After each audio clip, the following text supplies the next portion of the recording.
Hey there guys, this is Casuela. So we have the new update and I wanted to talk to you guys a little bit about your crew skills training and just how I see it from a standpoint of your own personal account. So we're going to go ahead and go through a little bit of that. So the first thing I want you to kind of look at is when you're looking at your garage and you look at the tanks you play the most, that's kind of the mindset I think you need to initially have. If you look at your current crew set, a lot of this will transfer and you'll see the different levels. If you see like in the light tanks, which is the top category, you're going to see that I'm a level 2 on most of those tanks. In the mediums, I'm at a level 5 and 4 through most of those tanks. In heavies, I'm at a 4 through most, and with tank destroyers, I'm just at a level 1. That being said, most of what I play is going to be heavy at this moment because of the way they categorize tanks. And then the second most would be the mediums, obviously. So just kind of looking at it from that viewpoint, let's go back and look at our tanks.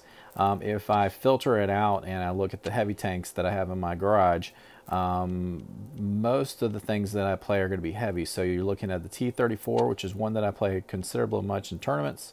Also, the other one is going to be the AMX series. I play a lot of those in tournaments.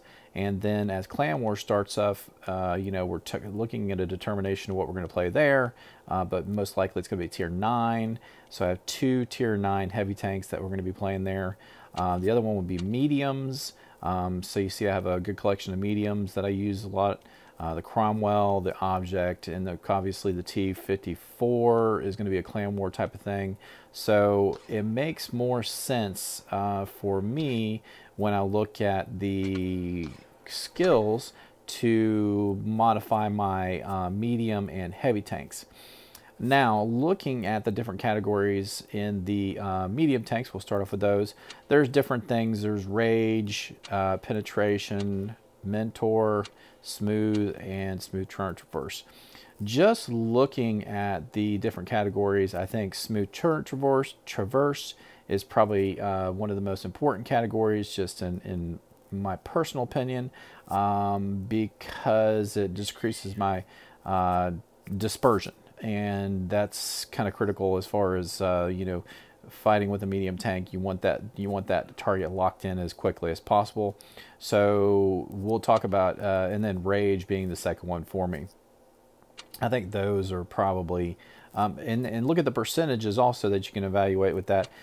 You can decrease your dispersion during turn traverse by up to 14%, which is a large modifier when you compare it to some of the other categories. So Smooth Ride, you can only do it by 7% at a level 7, and then the same thing with Mentor, which I don't know if it's a real great category. And you have Penetration Boost, basically, so you know, you can only go up to 7% on that one. That's a pretty good one though. And then the last one is Rage, which I think, you know, is just a you know, it's kind of like an adrenaline. So if you are going to modify two things, I always, and I'm kind of looking at this from my own perspective with a medium tank, which is one of the ones that I do tackle a lot. I would say I would do my Rage and then also my Smooth Turn Traverse. But it also, the great thing about this update is it allows you to specify, you know, the levels that you want to train. So I'll just kind of show you how that works. If we're already training, let's see, we're already trained that one top. What if I wanted to go ahead and do this one up to like level 6? So we'll look at it, see what it costs to accelerate. You can do it with credits now. So to modify it all the way up there, I could blow all my credits and do it almost up to a level 6, or you can go ahead and do it for gold, which would be 1700, which would only get me to, you know, the 3/4 way, or I could do it with credits, or I could do it with a combination of both, you know, but it gives you an opportunity to do any of those. As far as if you wanted to complete out 5, you could do it with just your your experience points. So that, you know, I mean, I have elite experience points. You can go ahead and use it and train your guys trained up. And if you wanted to go ahead and do level 6, you could go ahead and train it. I have the elite experience points. You could do it that way. Or I could convert, you know, some of my credits for the elite experience points.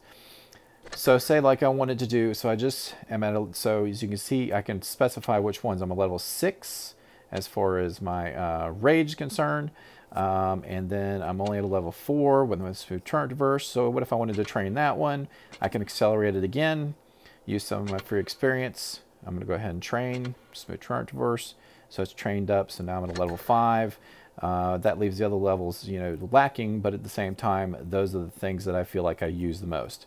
So then you look at your heavy tanks, and if you go back and you look at see what you know you use a lot, heavy tanks. I use a lot of these into the tournaments and so forth. So you can look at your training there. The biggest winner in this one is going to be, in my effective, is robustness. I'm sorry, what was I looking at? Would be the adrenaline rush, and I think I was looking at the close combat master. The adrenaline rush was the one that I thought most useful. You could train that up to a level, you know, 7%, and that's just like having adrenaline all the time. So you would have a 7% reload advantage over you know, other people. And when you get into a tank like the T-34, that can make a huge bit of difference as far as, you know, your reload time. So again, if you wanted to train it, you could do it with your free XP, which I have plenty of. So go ahead and click on that, train it. So now I'm at a level, what are we at now? So we're at a level 5 there. If I wanted to accelerate it again, you could do it again. But that would wipe me out my free experience. But that's just something you can do with your, you know, your free experience point, your elite experience points. Your elite experience points, if you look at let's see if I can find one. So if you look at my T150 compared to my KV2, you see the icon for it when I highlight it. It has clovers around the icon. You earn elite experience points by using in battle the tanks with the clovers around it.